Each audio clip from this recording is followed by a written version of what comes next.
The German army suffered terribly during the First World War. And the German nation also suffered terribly, especially after the war. The crippling sanctions enacted by the victors with the Treaty of Versailles threw the country into serious depression. There was chaos on the streets and anarchy in the air. Communists seized many cities, including Berlin.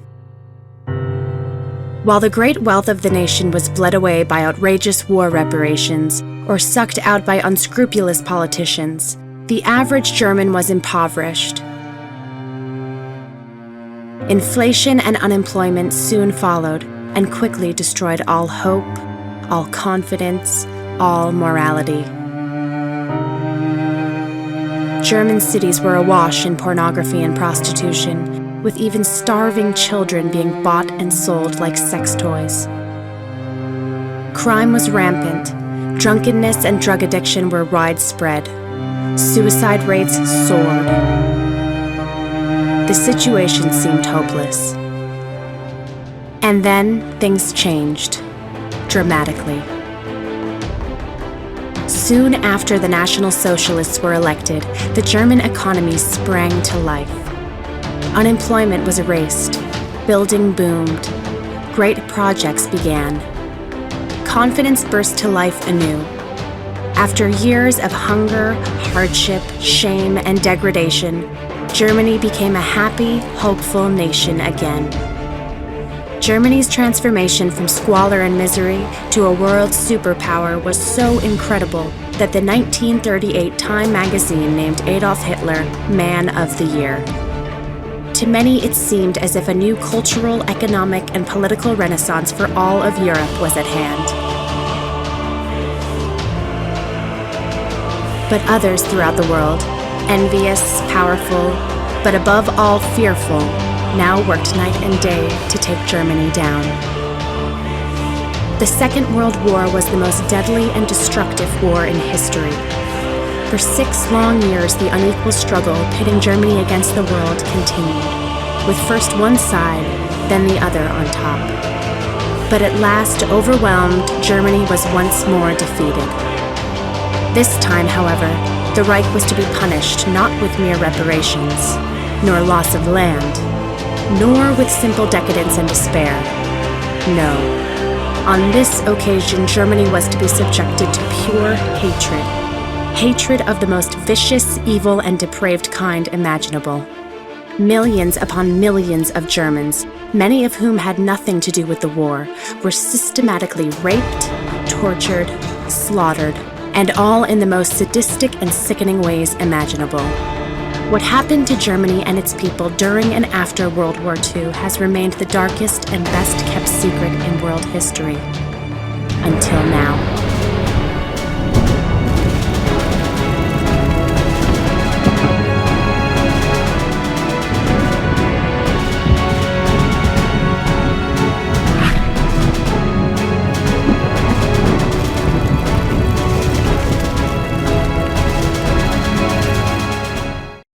This film is based upon the book by author and historian Thomas Goodrich.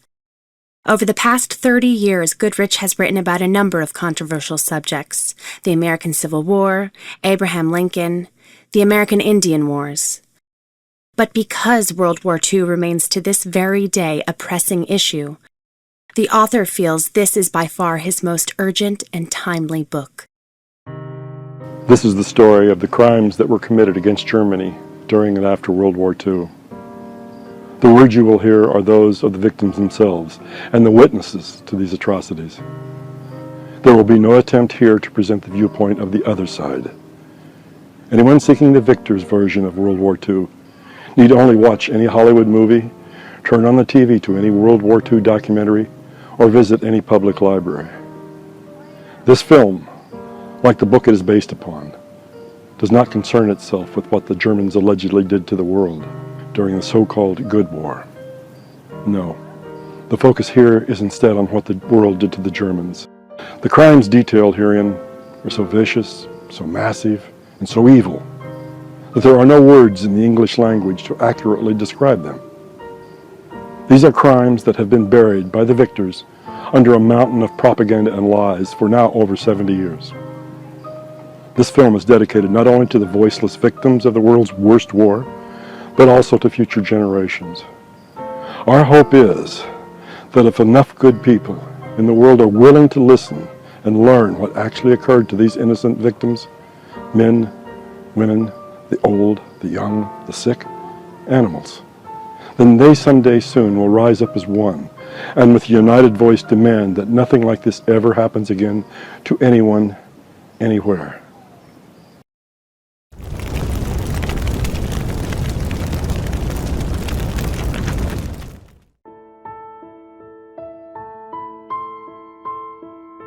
During World War II, Germany was subjected to an unrelenting assault from the sky. The Americans and British called it carpet bombing, saturation bombing, or unrestricted bombing. However, the German women and children who suffered through this nightmare called it by a simpler, more accurate name: terror bombing. The terror campaign was no accident. It was the secret plan of British Prime Minister Winston Churchill and Air Chief Marshal Arthur Harris to unleash the full power of the Royal Air Force against German civilians, to inflict as much damage, to destroy as many homes, and to kill as many men, women, and children as possible. German cities will be subjected to an ordeal the like of which has never been experienced. My country, continuity, severity, or magnitude.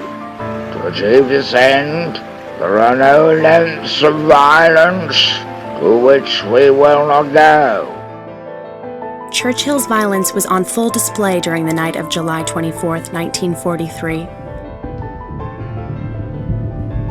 To the residents of Hamburg, a city of over 1 million souls, the raid seemed initially like a standard bombing run.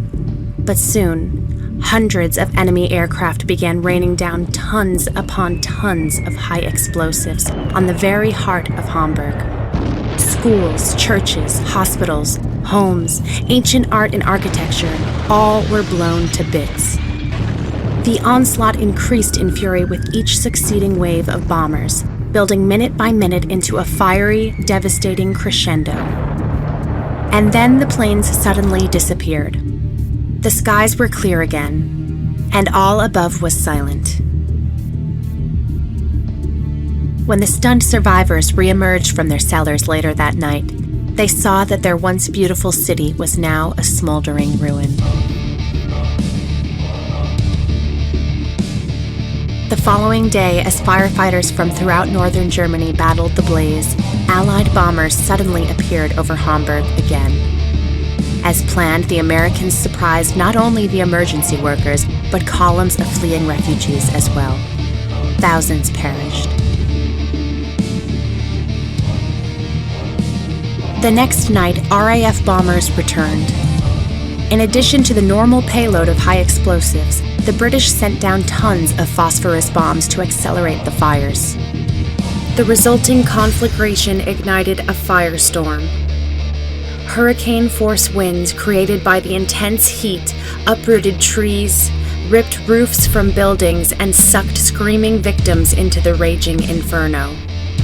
Some who escaped the 150-mile-per-hour winds in the streets became mired in melting asphalt and quickly burst into flames. Those who had thrown themselves into the city's canals died of thermal radiation. Then, as they floated on the water's surface, they too ignited. In the center of the firestorm, temperatures reached 1,500 degrees Fahrenheit. When the great mass of flames joined, they rose into a column 3 miles high. The attacks against Hamburg continued unabated for another week. Soon, there was nothing left to destroy.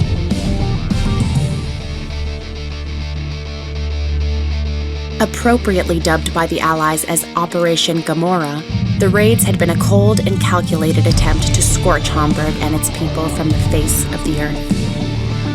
The plan succeeded. With 13 square miles of total destruction, the 750,000 homeless, with an estimated 60 to 100,000 dead, mostly women and children, Hamburg, for all intents and purposes, had ceased to exist. It was now clear to all that the Allied air war against Germany had become a war of massacre and terror.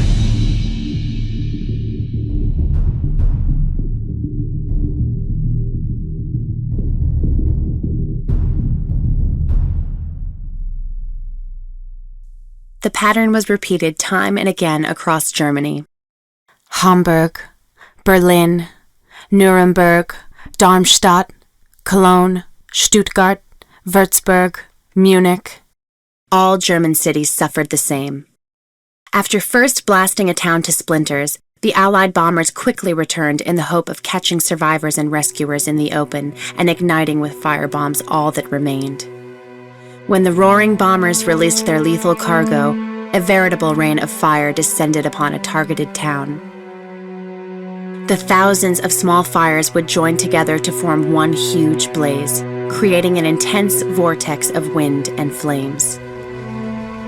I struggled to run against the wind in the middle of the street. We couldn't go on across because the asphalt had melted. There were people on the roadway, some already dead, some still lying alive but stuck in the asphalt. They were on their hands and knees screaming. Some miraculously survived the inferno, reaching safety in rivers, canals, and parks. Thousands more, however, did not. When the raids finally ended and the firestorms began to recede, rescue workers rushed to free those still trapped underground.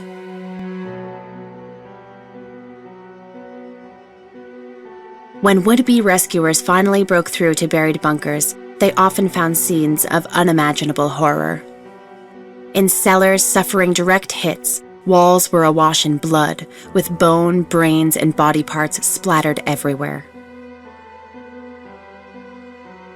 Rescuers who entered some bunkers found floors covered in up to a foot of greasy fat, the victims rendered down into a dark liquid.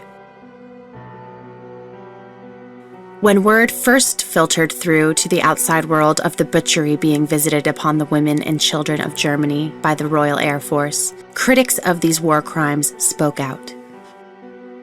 The ruthless mass bombing of congested cities is as great a threat to the integrity of the human spirit as anything which has yet occurred on this planet. There is no military or political advantage which can justify this blasphemy. Although it was considered treasonous for members of the RAF to criticize the bombing campaign, the conscience of some was overwhelmed by the hell being unleashed upon Germany. There were people down there being fried to death in melted asphalt in the roads. They were being burnt up and we were shuffling incendiary bombs into this Holocaust. I felt terribly sorry for the people in that fire I was helping to stoke up. As a symbol of the Third Reich and as the most obvious example of Germany's will to fight on, more bombs were devoted to Berlin than any other German city.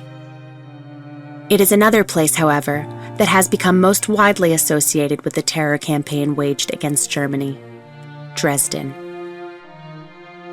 Since Dresden had suffered only 2 small raids in the 5 years of war, many assumed that the city's salvation was due to its irreplaceable treasures: ornate palaces, world-renowned museums and art galleries, its towering centuries-old cathedrals.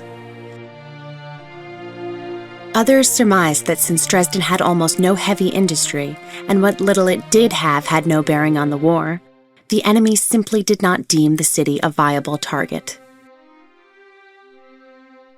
To some, the 26,000 Allied POWs interned within the town appeared a more logical answer.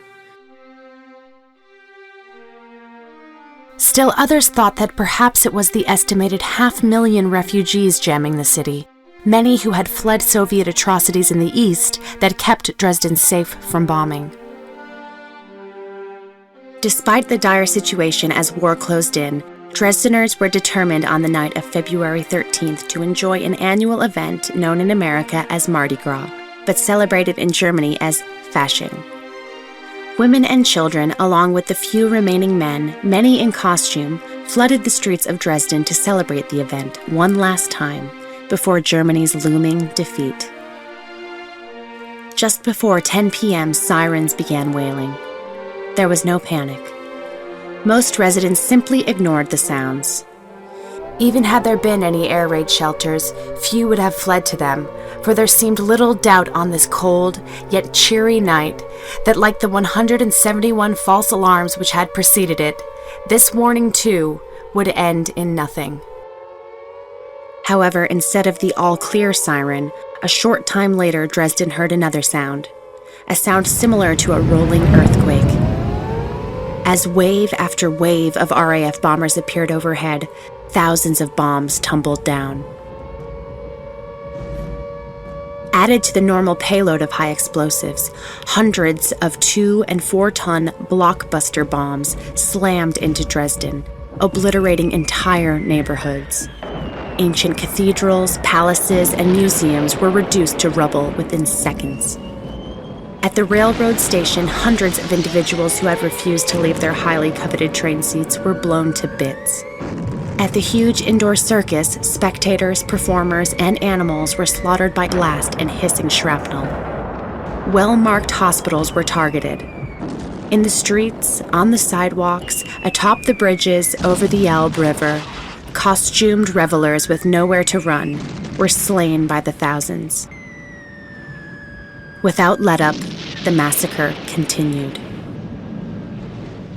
And then the roar above ceased. The explosions stopped and there was quiet once more. Several minutes later, the welcomed silence was broken by the even more welcomed sound of the all-clear signal. What had seemed an all-night trial by fire had actually occurred in just under half an hour.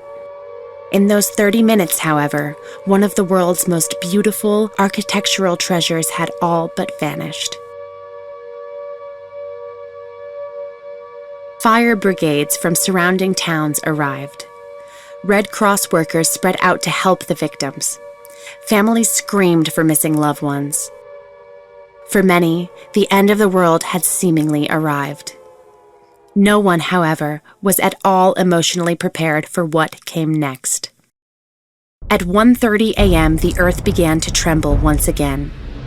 As more than 1,000 bombers roared overhead, a rain of death showered down on Dresden. In addition to explosives, the second wave brought tons of incendiary bombs. In a matter of minutes, the thousands of firebombs ignited the debris and a racing furnace of flame erupted. Unfamiliar with the bombing raids and firestorms, most Dresdeners reacted slowly. Many sought safety in cellars again, not realizing that the terrific heat would transform their havens into ovens. Others ran for safety through the streets, only to become mired in melting asphalt or sucked into the roaring furnace. Copper roofs melted, sending down streams of molten metal upon the people below. Throughout the night, the fiery hell that was Dresden claimed victims by the thousands, by the tens of thousands, and by the hundreds of thousands.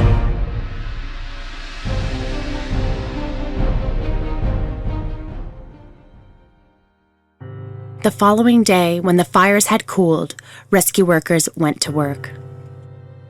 Never would I have thought that death could come to so many people in so many different ways. Sometimes the victims looked like ordinary people, apparently peacefully sleeping. The faces of others were racked with pain, the bodies stripped almost naked by the tornado. There were wretched refugees from the east, clad only in rags, and people from the opera in all their finery.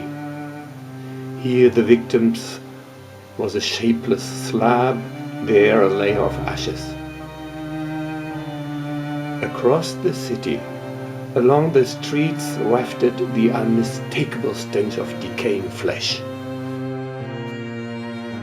Indeed, of all the hideous scents wafting through Dresden, sulfur, gas, sewage, the heavy stench of cooked flesh blanketed all. What were at first mistaken to be thousands of burnt logs scattered about the streets were soon found to be charred corpses glued to the surface, each reduced to roughly 3 feet. One shape I will never forget was the remains of what had apparently been a mother and a child. They had shriveled and charred into one piece and had been stuck rigidly to the asphalt. They had just been prised up. The child must have been underneath the mother, because you could still clearly see its shape, with its mother's arms clasped around it.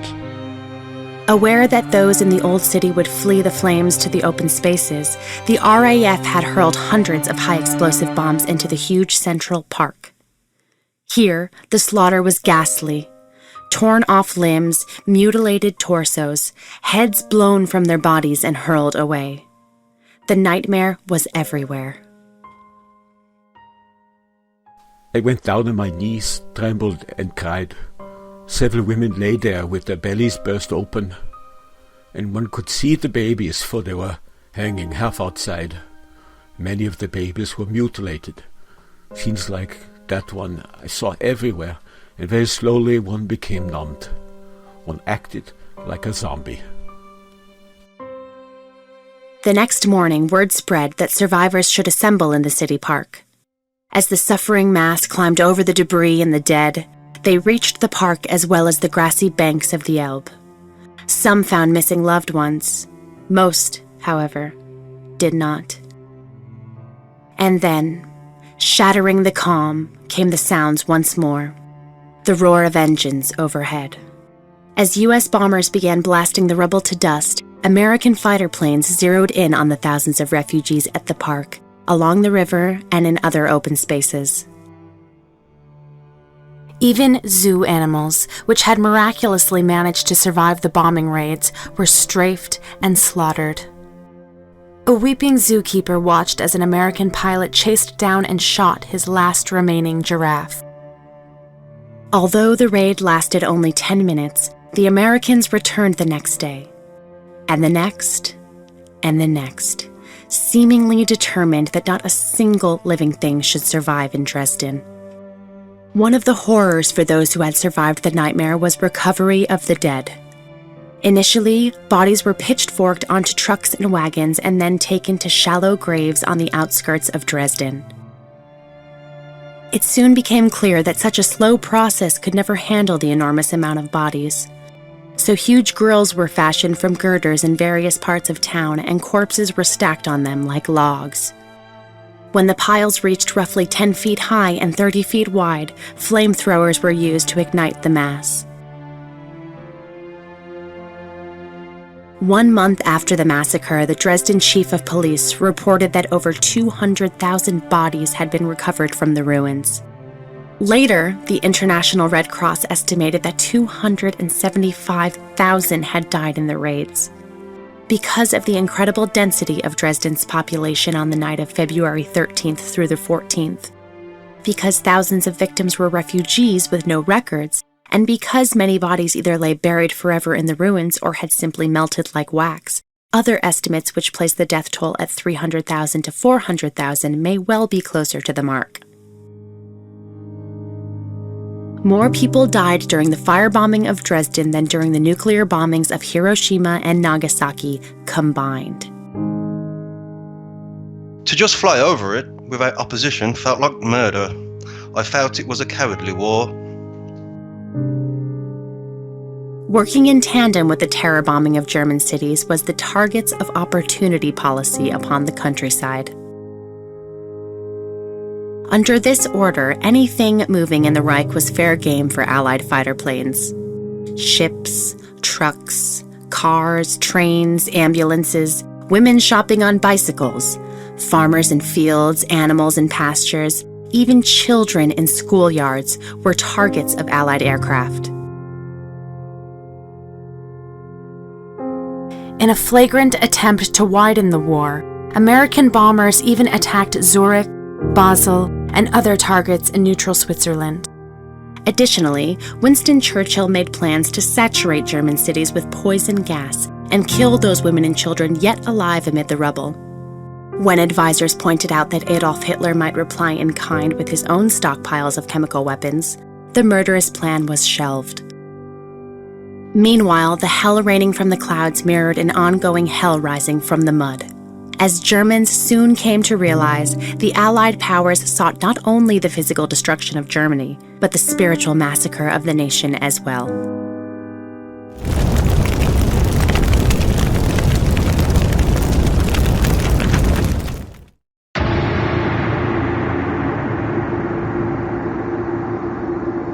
The evil swept in from the east. There were constant rumors and hints about what might be expected should the Soviet Union overrun Germany. Most Germans, however, remained hopeful. Such notions of Asiatic hordes, many felt, were merely the government's attempt to harden their will to resist.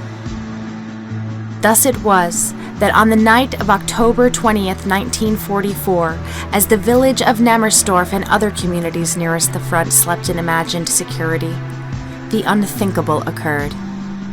After punching a hole through the German line, the Red Army suddenly burst into the Reich and swarmed over the countryside. After several days of desperate fighting, the German Wehrmacht regrouped, launched a furious counterattack, and eventually drove the Red Army across the border. What German troops soon found was staggering. It was at Nemmersdorf where stunned soldiers first viewed hell on earth. Along the roads, fleeing refugees had been overtaken by the communists. The people were pulled from their carts, raped, then murdered on the spot. In the farmyard further down the road stood a cart to which 4 naked women were nailed through their hands in a cruciform position. Beyond stood a barn, and to each of its 2 doors a naked woman was nailed through the hands in a crucified posture. In the dwellings we found a total of 72 women, including children, and 1 old man, 74, all dead.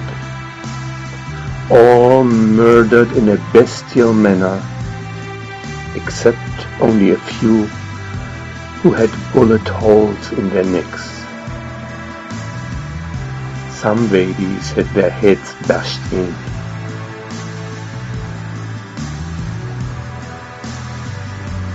In one room we found a woman, 84 years old, sitting on a sofa, half of whose head had been sheared off with an axe or a spade. Old men who had tried to protect their wives, daughters, and granddaughters were themselves knocked down, then sawed in half. 50 French POWs and Polish workers who had instinctively stepped in to protect the people were castrated and killed. Staggered by the enormity of the crime, German authorities requested that neutral observers from Spain, Sweden, and Switzerland view the sickening carnage close up. However, when the visitors filed their reports and word finally reached the outside world, there was only silence. By the winter of 1944, the vicious propaganda war waged against Germany had been won. By that late stage of the conflict, the war of words had reached such evil extremes that few individuals beyond the Reich's borders were concerned about brained German babies or crucified German women. By the final months of the war, the enemy to be destroyed was not merely Adolf Hitler, the Nazi Party, or even the soldiers in the field. By the final months of the war, the aim of the approaching Allies was nothing less than the utter extinction of the German nation. Every man, every woman, every child. Fueling the flames of hate was the Jewish propagandist Ilya Ehrenberg. One of the most influential men in the Soviet Union, Ehrenberg made sure his message of evil reached every soldier in the Red Army by ordering that leaflets be dropped from airplanes onto the front lines. Kill them all, men, old men, children, and the women, after you have amused yourself with them. Kill. Nothing in Germany is guiltless, neither the living nor the yet unborn. Break the racial pride of the German woman. Take her as your legitimate booty. Kill, you brave soldiers of the victorious Soviet Army. Soon, as the Red Army forced the Wehrmacht back in the east, millions of German civilians suffered the same ghastly fate as the victims of Nemmersdorf. Although first encounters with Soviet shock troops were truly traumatic, it was the second wave of soldiers who delivered hell on Earth. In numerous instances, before troops pushed on, they turned to the helpless civilians and warned, "The Mongols are coming. Very bad men. You go quick. Go quick." Terrified by the news, many Germans did attempt to flee. Most, however, found themselves trapped. Other than destroy liquor and hide young girls, most could only watch the clock and pray that their worst fears were unfounded. After a wait of sometimes days, but normally hours, the dreaded second wave arrived. Composed largely of Mongols and other Asians, as well as convicts, these men who formed the second wave of troops were regarded, even by their own comrades, as utterly merciless. Leading this group were the communist commissars, the fanatical political officers composed almost exclusively of Jews. These hate-filled individuals acted as the more than willing orchestrators of the horrors that befell the German people. Of all the methods used to express its hatred, the Red Army said it best with rape. And when the first Russians came, the combat troops, they came in and wanted to see everything. Asked about weapons and soldiers, looked at everything closely, didn't find anything, and were very friendly, and then just left. And then the next lot arrived. The next one took me outside straight away. My mother wanted to throw herself in front of me, but she was pushed back. And then they took me upstairs, and as I tried to defend myself, he showed me his gun. And then, when I came back down, I was, well, shocked, but I was just happy that I was still alive. They said, "Woman, come." They said it in German. Frau, komm, in German. We were the prize. It was always like that. From 8 to 80 years old, healthy or ill, indoors or out, in fields, on sidewalks, against walls, the defilement, torture, and murder of German women continued unabated. Merely because a female had been raped once was also no guarantee she would not be assaulted again, and again, and again. The Russians were coming and going the whole time, and they kept eyeing us greedily. The nights were dreadful, because we were never safe for a moment. The women were raped, not once or twice, but 10, 20, 30, and 100 times. And it was all the same to the Russians, whether they raped mere children or old women. The youngest victim in the row houses where we lived was 10 years of age, and the oldest one was over 70. The women of Germany not only had to endure this onslaught of rape, torture, and murder, but also the humiliation of having it witnessed by friends and family. These atrocities. Mothers were raped in the presence of their children. Girls were raped in front of their brothers. When even violated corpses could no longer be of use, sticks, iron bars, and telephone receivers were commonly rammed into their vaginas. Jewish commissars had a special desire to defile the churches of Germany. Soon after the fall of Danzig, hundreds of desperate females pleaded with an officer for protection. The Soviet pointed to a Catholic cathedral. After the women were safely inside, the officer yelled to his men, pointed to the church, and with bells ringing and organ pipes roaring, the horror continued all night. Some women and girls inside, some as young as 8 years old, were raped more than 30 times. Little boys who tried to shield their mothers were shot. When Soviet soldiers captured the city of Neustetten in February 1945, they discovered several large camps of the Women's Reich Labor Service, an organization composed mostly of girls who worked on various projects from nursing to street repair. After recapturing the area, the German soldiers were horrified by what had happened to the 2,500 females.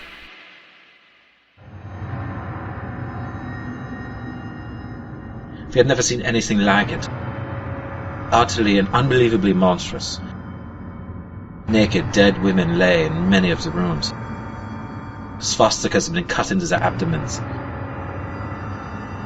In some, the intestines bulged out. Breasts were cut up. Faces beaten to a pulp and swollen puffy. Others had been tied to the furniture by their hands and feet and massacred. A broomstick protruded from the vagina of one, a besom from that of another. Some mothers had witnessed how their 10 and 12-year-old daughters were raped by some 20 men.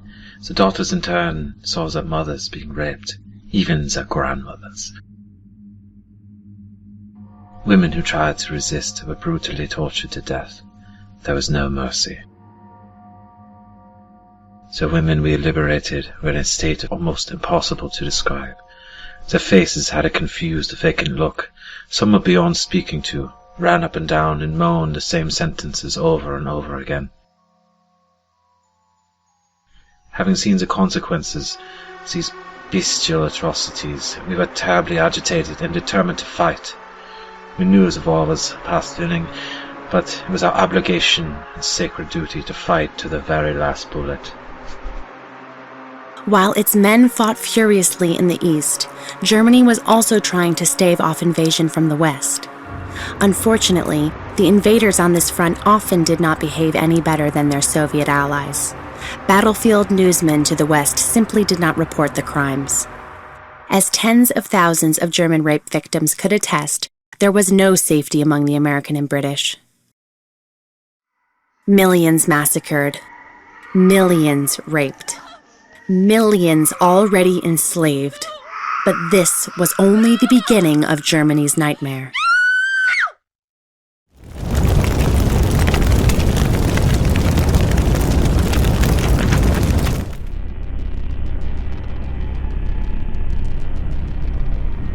With the German army in headlong retreat, hordes of Red soldiers swarmed into Greater Germany during the last winter of the war. As word of the Soviet breakthrough spread, millions of Germans hastily packed and fled into the freezing weather. Most merely packed farm carts, hitched horses or cows, and set off as fast as their animals would take them. Already bitterly cold, several days after the treks began, the temperature plunged.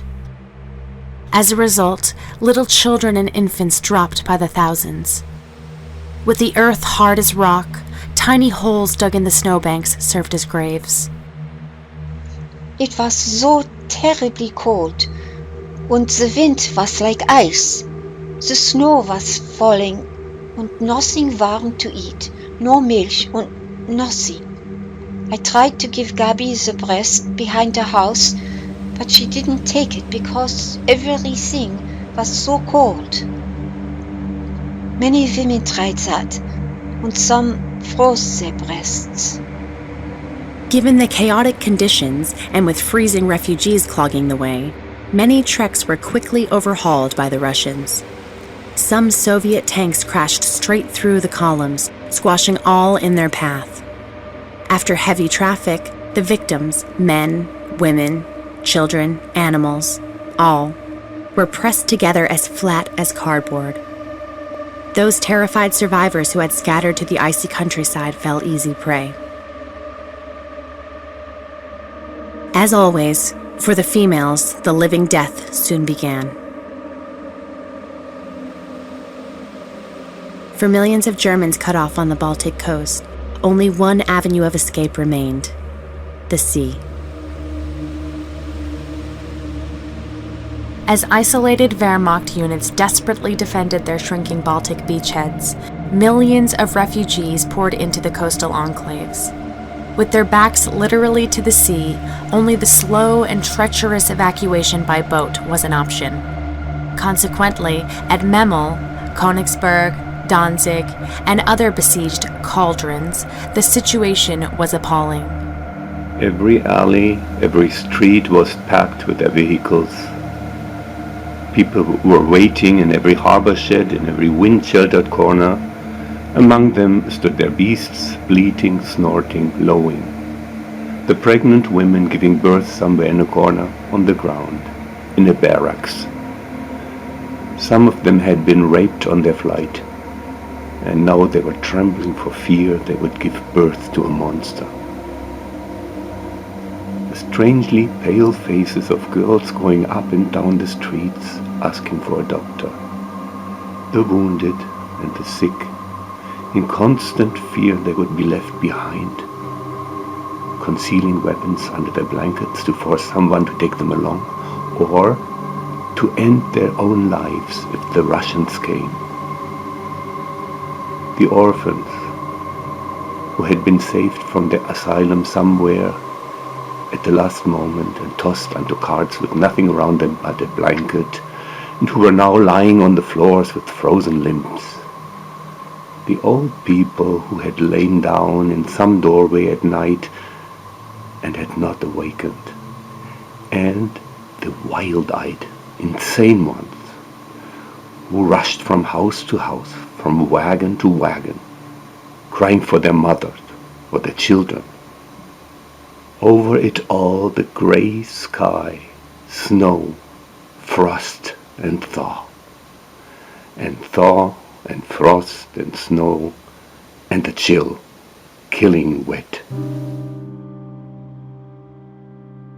When a long-sought vessel finally tied up and lowered the walkways, pandemonium erupted on the docks. Because of an order granting priority to those with children, the latter became more valuable than gold. Once adults had boarded, they often tossed infants to relatives or friends below, in hopes they might also board. Many babies died, of course, either falling into the freezing water or smashing onto the docks below.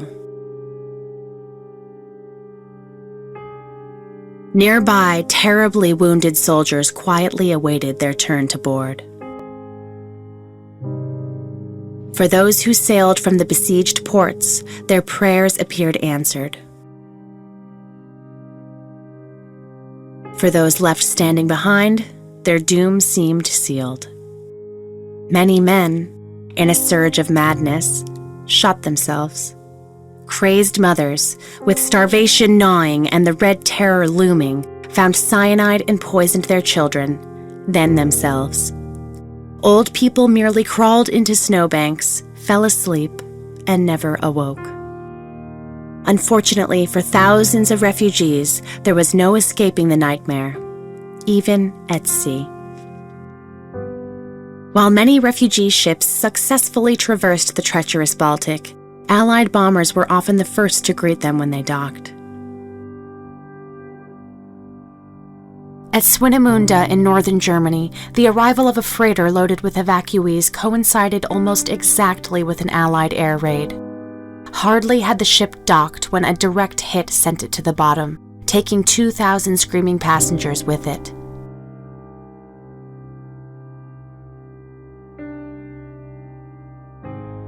On January 30th, 1945, over 60,000 refugees crowded the docks of Gotenhofen, desperately trying to board the Wilhelm Gustloff, a former cruise liner designed to accommodate 2,000 passengers and crew. By the time the beautiful white ship cast off, she had taken on as many as 6,000 to 8,000 refugees. As the Gustloff backed away from the port, her path was blocked by smaller craft, all jammed with passengers begging to come aboard. Nets were lowered, and an additional 2,000 refugees scrambled up. Strained far beyond its limits, the tightly sealed ship filled with a hot, nauseating stench of urine, excrement, and vomit. The groans of severely wounded soldiers and the screams of separated families added to the ghastly horror. But the worst was yet to come. At approximately 9 p.m., 3 heavy thuds rocked the Gustloff. Panic-stricken, thousands below deck stampeded through the narrow passageways, crushing and clawing in a mad attempt to reach safety. Most lifeboats were frozen solid, and even those that could be freed were mishandled in the panic, spilling their screaming occupants into the icy Black Sea. Within a few minutes, those in the water were dead. While thousands of freezing people pressed along the decks, loudspeakers blared words of comfort, assuring passengers that the ship would not sink and help was on the way. Convinced that the sealed bulkheads had held and that indeed the ship would remain afloat, many refugees fled indoors once more to escape the razor-sharp winds and the -20-degree temperature. The respite proved brief, however.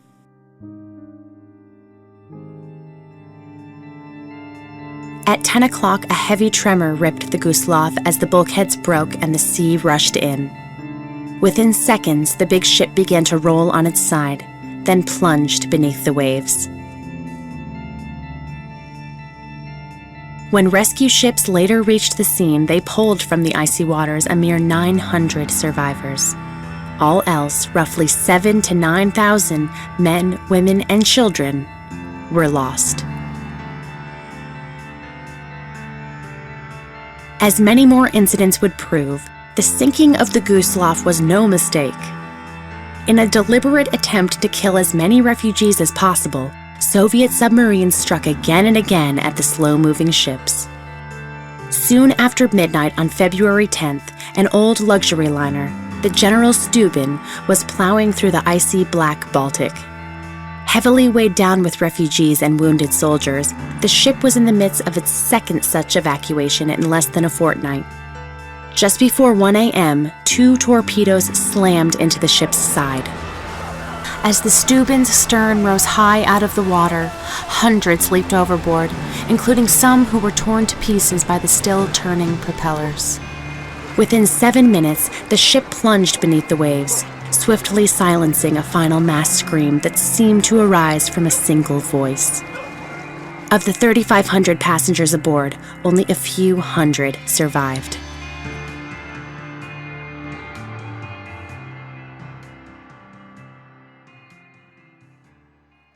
Like some great wild animal, the Red Army moved closer to the heart of Germany.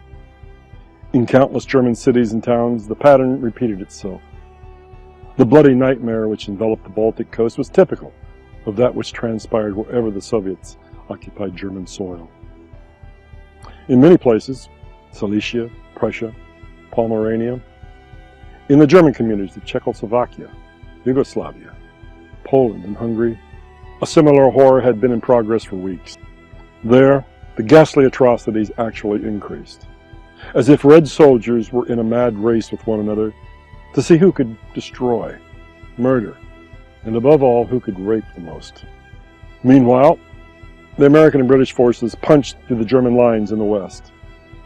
Unlike the East Front, however, German soldiers were well aware that the foes they faced in the west were signatories of the Geneva Convention. Under this agreement, captured or surrendering German soldiers were protected by law. With the Red Army roaring across Germany from the east, many Germans secretly hoped that the Americans might occupy what remained of the Reich before the Communists did. It was no secret that Germans, high and low, considered the Americans and British the lesser of two evils. Unfortunately, they were not always right.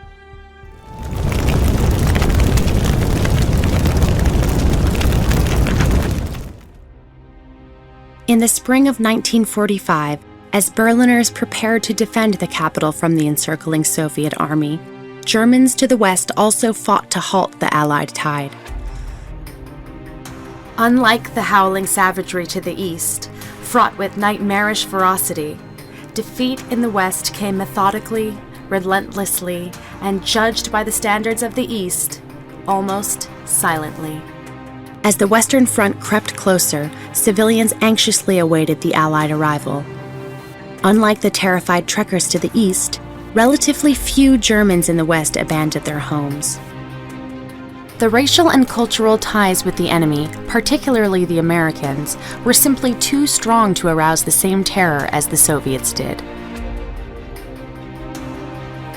Far from fleeing the advancing Allies, many civilians actually ran to greet them.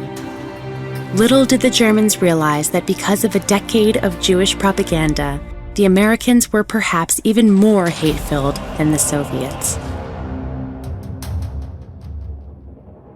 Unlike the wild and almost unimaginable Red Army, U.S. military commanders might have easily prevented crimes committed against helpless civilians had they only willed it.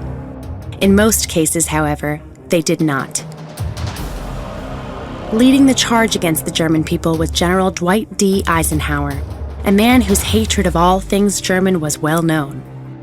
In much the same vein as Stalin and Roosevelt, Eisenhower advocated the outright massacre of German army officers, Nazi Party members, and others.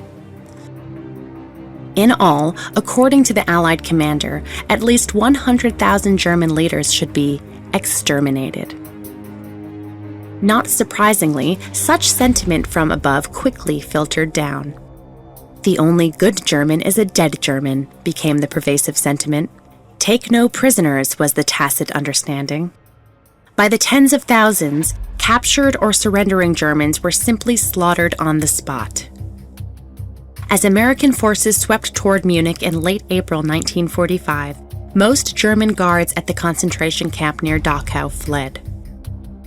Despite signs at the gate warning, "No entrance, typhus epidemic," several hundred German soldiers were ordered to the prison to maintain order and arrange the transfer of over 30,000 prisoners to the Allies. When the Americans reached Dachau the following day, they were horrified by what they saw. Outside the prison sat rail cars full of diseased and starved corpses. Inside the camp, a room piled high with naked and emaciated bodies was also discovered. Unhinged by the nightmare, certain that Dachau was proof of the atrocities they had heard so much about in America, officers turned their enraged troops loose on the now disarmed German soldiers. The men were deliberately wounding guards. A lot of guards were shot in the legs, so they couldn't move. They were then turned over to the inmates. One was beheaded with a bayonet. Others were ripped apart, limb by limb. While the tortures were in progress, a lieutenant forced over 300 captive Germans up against a wall, planted 2 machine guns, then ordered his men to open fire. Those still alive when the fusillade ended were forced to stand amid the carnage, while the machine gunners reloaded. In all, over 500 helpless German soldiers were slaughtered in cold blood.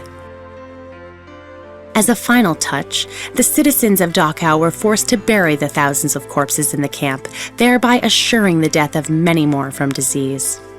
Few Americans noticed, because few cared, but conditions in German cities and towns were not much better than that at Dachau.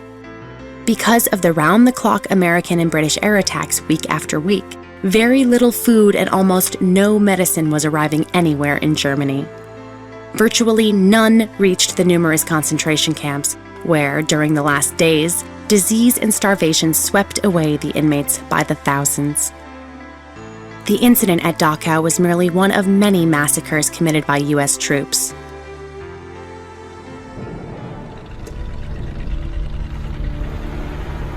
We had been held up at a little town. We were supposed to just walk through it, and the Germans stopped us dead. We just couldn't crack it.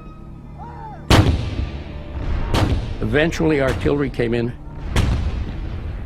sort of leveled the houses. They finally surrendered and they came out and sort of lined up, and per usual, no one knew what was going on. We had a new battalion commander, just graduated from West Point, and he lined them up and said, "I want you to shoot him."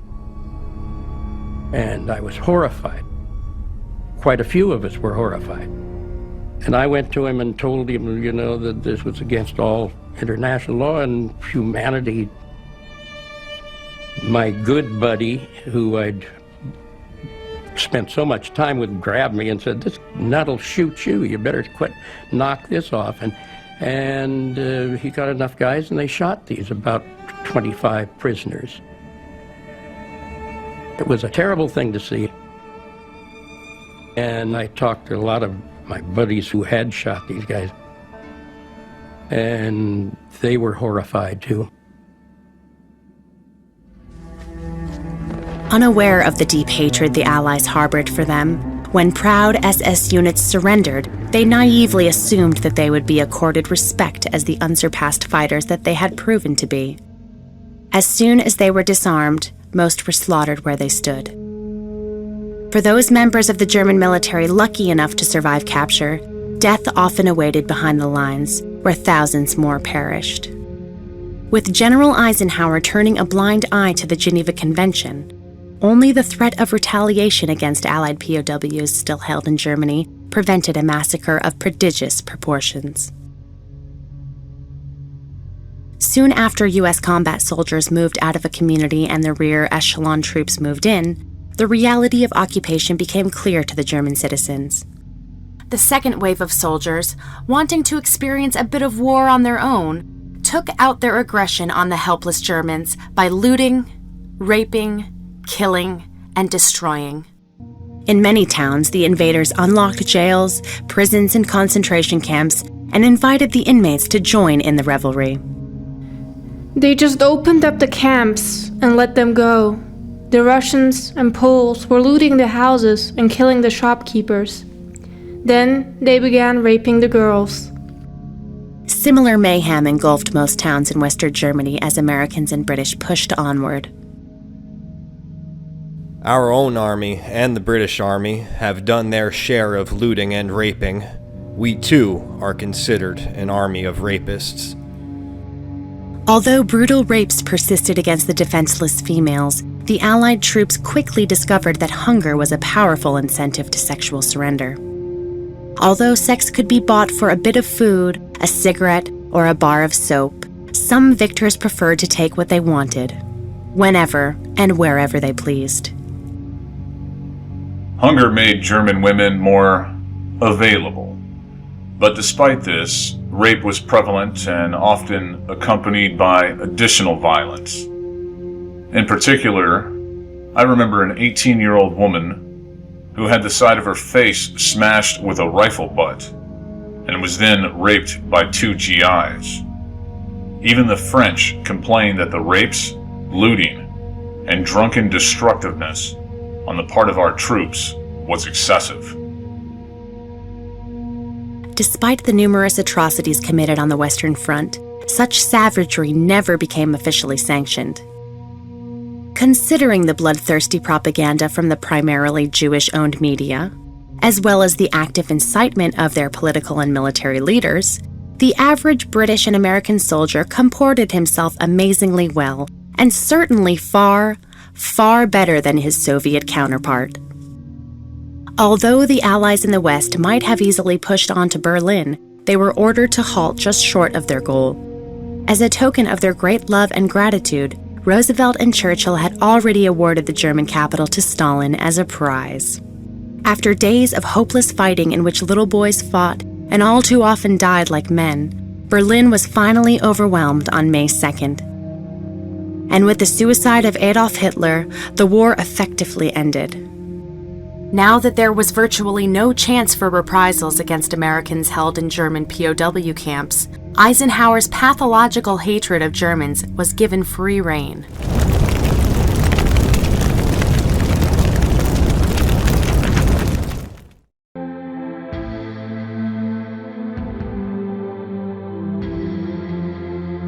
With the final capitulation in May 1945, the Supreme Allied commander found himself in control of over 5 million ragged, weary, but living enemy soldiers. Since Eisenhower could not kill more armed Germans in war, the American desk general decided to kill disarmed Germans in peace. Because the Geneva Convention guaranteed POWs the same food, shelter, and medical attention as their captors, Eisenhower simply circumvented the treaty by creating his own category for prisoners.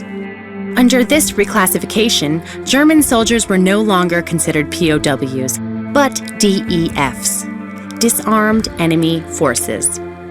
With this sleight of hand and in direct violation of the Geneva Convention, Eisenhower could now deal in secret with those in his power, free from the prying eyes of the outside world.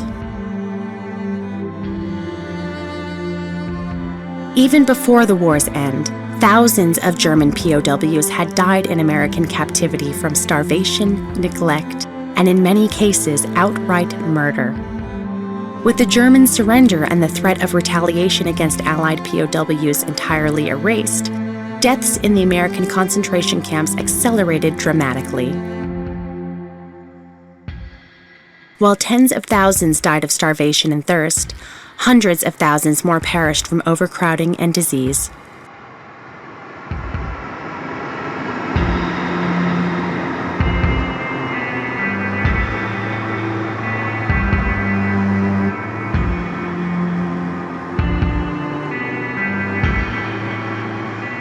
It's incomprehensible to me how we could stand for many, many days without sitting, without lying down, just standing there totally soaked. During the day, we marched around, huddled together to try to warm each other a bit. The latrines were just logs flung over ditches next to the barbed wire fences. To sleep, all we could do was to dig out a hole in the ground with our hands, then cling together in the hole. Because of illness, the men had to defecate on the ground. Soon many of us were too weak to take off our trousers first. So our clothing was infected, and so was the mud where we had to walk and sit and lie down. There was no water at all at first, except the rain. More than half the days we had no food at all. On the rest we got a little K ration. I could see from the package that they were giving us 1/10 of the rations that they issued to their own men. I complained to the American camp commander that he was breaking the Geneva Convention, but he just said, "Forget the convention, you haven't any rights." Within a few days, some of the men who had gone healthy into the camps were dead. I saw our men dragging many dead bodies to the gate of the camp, where they were thrown loose on top of each other onto trucks, which took them away.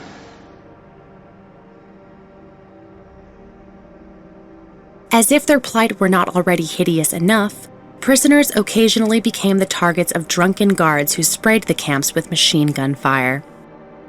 At one compound, amused guards formed lines and beat prisoners with clubs and sticks as they ran the gauntlet for their paltry rations. At another camp of 5,200 men, 10 to 30 bodies were hauled away every day. Prisoners who did not succumb to hunger or disease often died of thirst. Many men were forced to drink their own urine, even though streams ran a few feet from the barbed wire. There was no lack of food or shelter among the victorious Allies. Actually, American supply depots were bursting at the seams. Instead of allowing even a trickle of this bounty to reach the compounds, the starvation diet was further reduced. Within full view of some camps, Americans would sadistically burn food that they could not eat themselves. Civilians from nearby villages and towns, themselves starving, were prevented at gunpoint from passing their own meager fare through the fence to prisoners. Horrified by the silent, secret massacre, the International Red Cross, which had over 100,000 tons of food stored in Switzerland, tried to intercede. When 2 trains filled with supplies reached the camps, however, they were turned back by American officers. Many people found no justification whatsoever in the massacre of helpless prisoners, especially since the German government had lived up to the Geneva Convention, as one American put it, to a T. The Red Cross reported that 99% of American prisoners of war in Germany had survived and were on their way home. Nevertheless, Eisenhower's murderous program continued apace. Some upright generals, such as General George Patton, opposed these murderous measures, but Eisenhower quickly overruled them. While continuing to deny the Red Cross and other relief agencies access to the camps, Eisenhower stressed among his camp commanders the need for secrecy to prevent the gruesome details from reaching the outside world and sidetrack those that did. Counter-rumors were circulated stating that, far from mistreating and murdering prisoners, camp commanders were actually turning back released Germans who tried to slip back in for food and shelter. Unlike their capitalist counterparts, the Soviet communists made little effort to hide their crimes. Hundreds of thousands of Germans toiled in the forests and mines of Siberia. The captives were slaves, pure and simple, and no attempt was made to disguise the fact. For the enslaved Germans, male and female, the odds of surviving the Soviet gulags were even worse than escaping the American death camps. A trip to Siberia was tantamount to a death sentence. What little food the slaves received was intended merely to maintain their strength until they were worked to death. Much the same might be said of the 600,000 German slaves held by the French. Ultimately, no fewer than 800,000 German prisoners died in the American and French death camps. Indeed, recent estimates place the death toll at upwards of 1.5 million. And thus, in peace, did Eisenhower murder at least 10 times the number of German soldiers than were killed on the whole Western Front during the whole of the war. With the once mighty Wehrmacht now disarmed and enslaved, and with their leaders either dead or awaiting trial for war crimes, the old men, women, and children who remained in the dismembered Reich now found themselves utterly at the mercy of the victors. Unfortunately, never in the history of the world was mercy in shorter supply.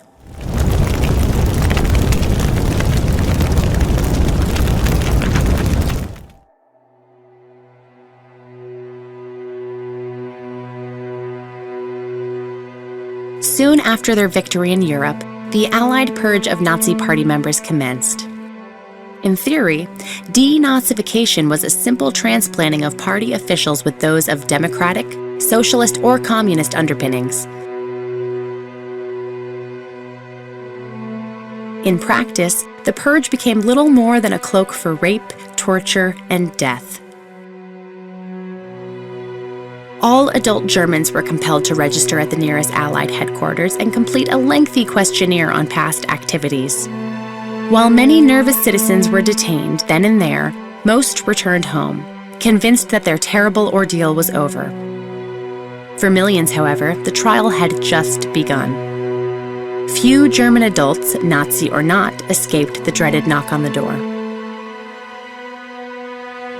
Many people were arrested multiple times, including Leni Riefenstahl, a talented young woman who was perhaps the world's most artistic filmmaker.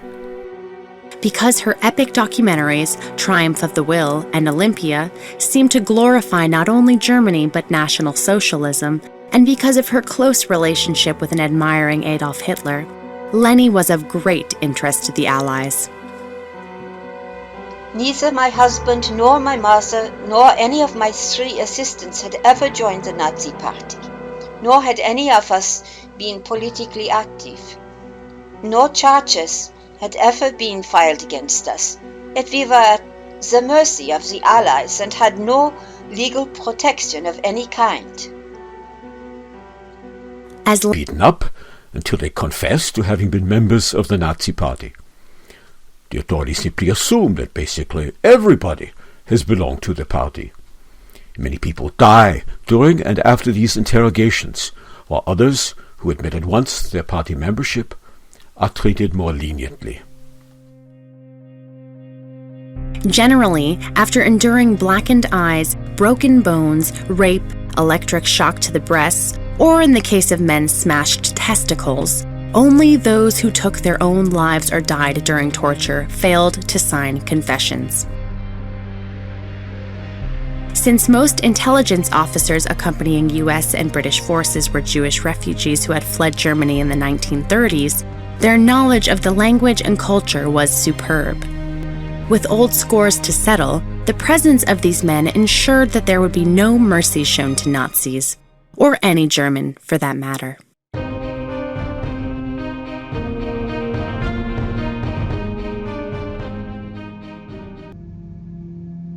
During the Nazi war crimes trial at Nuremberg, almost any method that would obtain a confession was employed. Understandably, after several such sessions, even the strongest submitted and signed papers incriminating themselves and others. In addition to testimony given under torture, those who might have spoken in defense of the accused were threatened with torture and death themselves.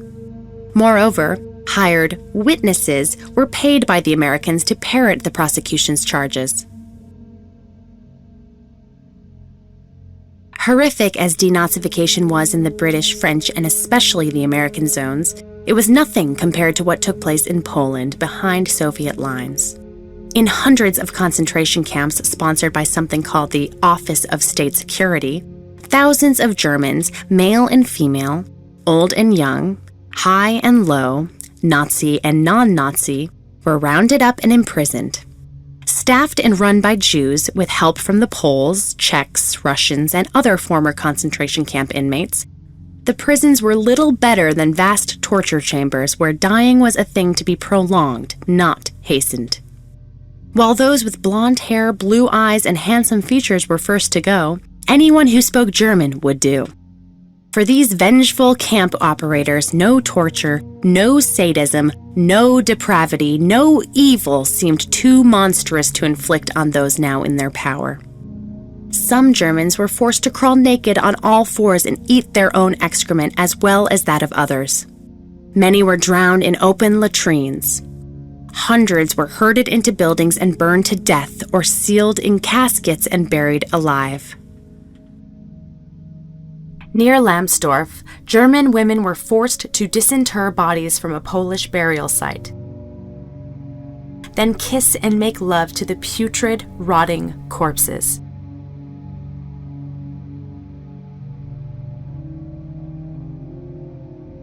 Not surprisingly, the mortality rate at the concentration camps was staggering, and of those rare individuals who did leave with their lives, few could any longer be called human. Meanwhile, as the judicial charade was in progress behind prison walls, tortures of another kind stalked the liberated German people, as the Allied victors enacted their plan to divide, loot, and utterly destroy conquered Germany. In late 1944, the so-called Morgenthau Plan was endorsed by President Roosevelt, making the Jewish pre-war demand for German extermination official. Named for Roosevelt's Secretary of the Treasury, Henry Morgenthau, but actually conceived by the Secretary's top aide, Harry Dexter White, both of whom were Jewish, the program called for the complete destruction of Germany after victory had been won.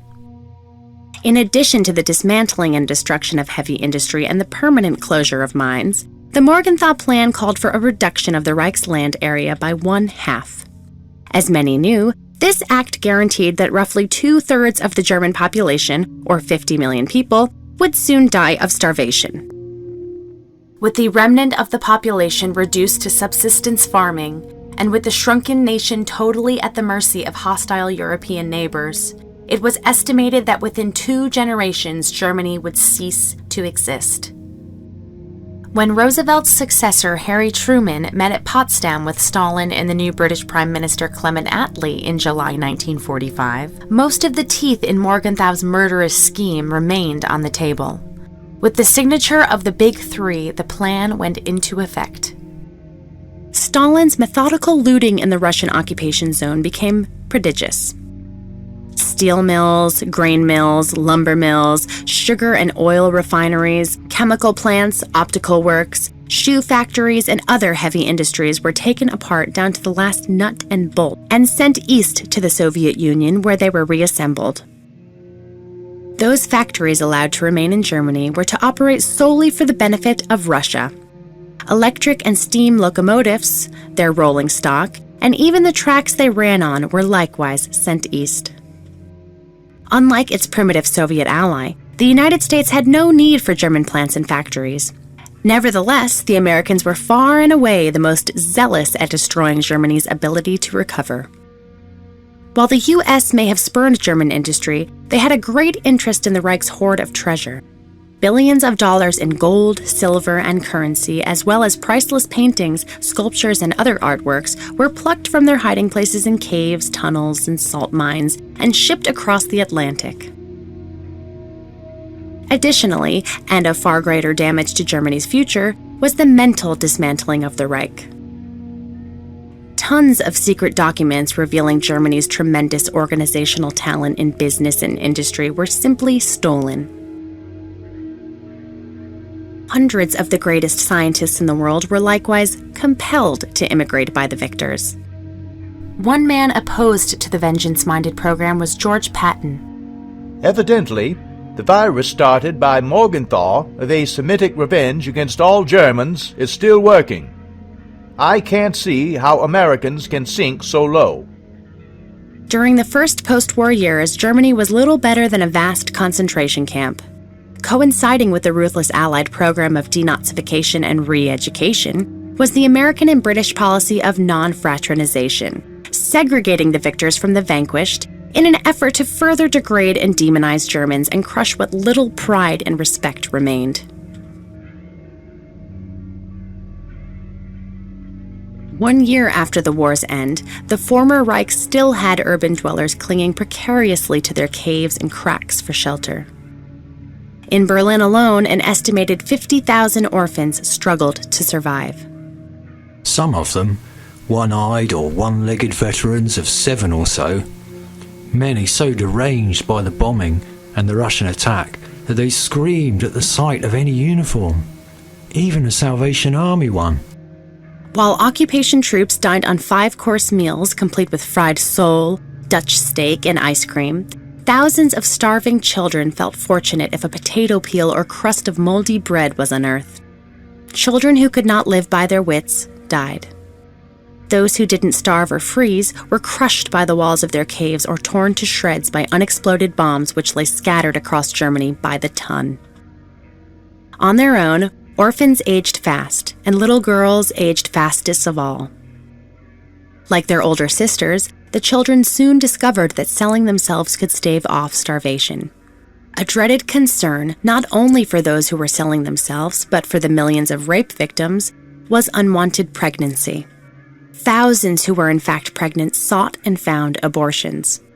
Thousands more lived in dreadful suspense, their lives utterly shattered in every way imaginable. At length, Allied soldiers, reporters, and others began to recoil at the ruthless reign of terror transpiring in Germany.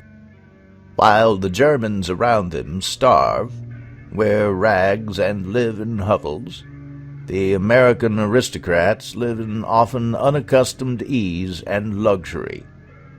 They live in the finest houses from which they drove the Germans. They swagger about in fine liveries and gorge themselves on diets 3 times as great as they allow the Germans. When we tell the Germans their low rations are necessary because food is so short, they naturally either think we are lying to them or regard us as inhuman for taking the lion's share of the short supplies while they and their children starve.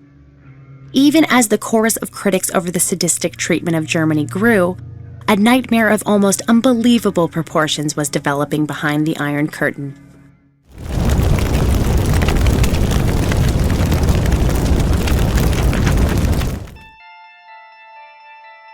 Never mind the 5 or more million Germans. Stalin will see to them. With a wave of the hand and a puff of his cigar, the British Prime Minister thus condoned one of the greatest massacres in human history. With an understanding reached at Yalta, then signed into law at Potsdam, the Soviet Union swallowed vast chunks of German and Polish territory in the east. In return, Poland itself devoured large tracts of the former Reich in the west, including much of Prussia, Pomerania, and the extremely rich industrialized province of Silesia. Despite solemn reassurances by the Allied leaders that the mass expulsions would be carried out in an orderly and humane manner, shattering glass and splintering doors were usually the first sounds a victim heard. soon followed by angry shouts to clear the home in 30, 10, even 5 minutes.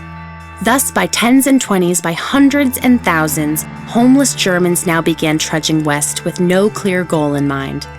Except for those able-bodied individuals held as slaves and young girls retained for sex, roughly 11 million trekkers took to the roads. Thus began the greatest death march in history. As they left town in an endless procession, Polish soldiers fell upon them, beating and flogging them in a blind rage. Robbed of all they possessed and literally stripped of the last of their belongings, these poor creatures trudged along in the wind and the rain, with no roof or shelter over their heads, not knowing where they would find a new abode. Of the roughly 11 million victims hurled from their homes in eastern Germany, an estimated 2 million, mostly women and children, perished. Equally as horrifying, though less well known, were the nearly 1 million Germans who died during similar expulsions in Czechoslovakia, Hungary, Romania, Bulgaria, and Yugoslavia. Additionally, an estimated 4 million more ethnic Germans were sent east to the Soviet Union, where the odds of surviving as slaves were worse than as refugees. To slice 3 or 4 ancient provinces from a country, then loot and plunder 9 million people of their houses, farms, cattle, furniture, and even clothing, and then expel them from the land they have inhabited for 700 years, with no distinction between the innocent and the guilty, to drive them like unwanted beasts on foot to far-off provinces, unprotected, shelterless, and starving, is an atrocity so vast that history records none vaster. While Western leaders, such as Winston Churchill, later feigned surprise at the tragedy they had wrought in eastern Germany, little was said about the deliberate starvation of the rest of the Reich. An utter silence prevailed concerning the Allied torture chambers in Germany, the on-the-spot massacre of Nazi Party members and SS troops, the death camps run by Eisenhower, or the hellish Jewish torture pens in Poland. Taken as a whole, it is a certainty that far more Germans died during the first 2 years of peace than died during the previous 6 years of war.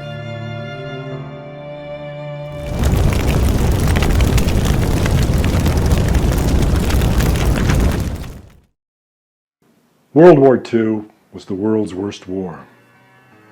World War II was the world's worst war because of the evil that was unleashed on millions of helpless men, women, and children. The Allied war waged against Germany both during and after the war were evils so vicious and so depraved that truly words have not yet been invented to describe them. While one might estimate the incredible loss of life during and after World War II, it is almost impossible to calculate the physical and psychological suffering caused by the rape, torture, and degradation of the German nation. Unlike their victims, the victors faced no post-war prison camps, no slavery, no torture, no starvation, no rapes, no trials for their numerous war crimes, and no vilification campaign that persists to this very day. Quite the opposite. For the victors, American generals became American presidents. British prime ministers became British knights. Allied soldiers became the greatest generation. And the winning side claimed complete and utter control over the history of World War II.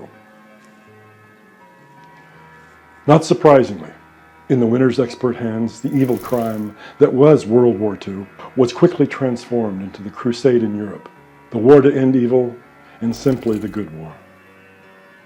Year after year, decade after decade, a mountain of movies, TV shows, articles, books are released with the sole intent of heaping crime and guilt on the heads of the victims. At the same time, the victors have elevated themselves to paragons of virtue by hiding the very real crimes they committed both during and after the war. Anyone who can say that the actions of the Allies were justified hopefully has never witnessed a screaming child running like a living torch through a flaming street, Never watched as a man drank his own urine to stay alive, even as a river ran just beyond the prison fence. Never heard the animal shrieks of the tortured as their genitals are mutilated, or the groans of a bleeding woman begging for a bullet while the line awaiting its turn grows longer. Hopefully these people have never seen such things, for only then one can understand how they might parrot over and over again the standard refrain, "They got exactly what they deserved," and never lose a moment's sleep. Still, if there is one central truth that was born of World War II, it is that clearly there is no such thing as a good war. Those who say differently are either those who profit politically or financially from war, or those who have never witnessed war up close in all its horror.